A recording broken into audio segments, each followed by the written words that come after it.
बरसात का पानी कितने घरों में गंदा नाला पानी है? कम से कम हो गए 30-35 घर डूब गए। क्या दिक्कत है इस समय?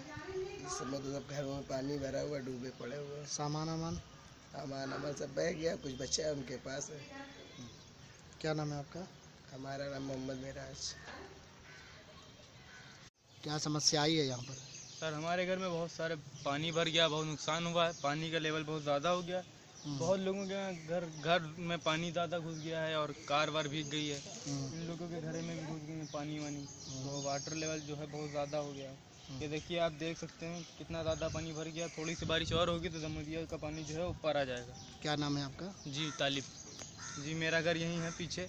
हमारे घर में भी बहुत दिक्कत आ रही हैं, पानी भरा जा रहा है पीछे, बहुत सारी दिक्कतें आ रही हैं, पानी का बहुत ज़्यादा भरा जा रहा है।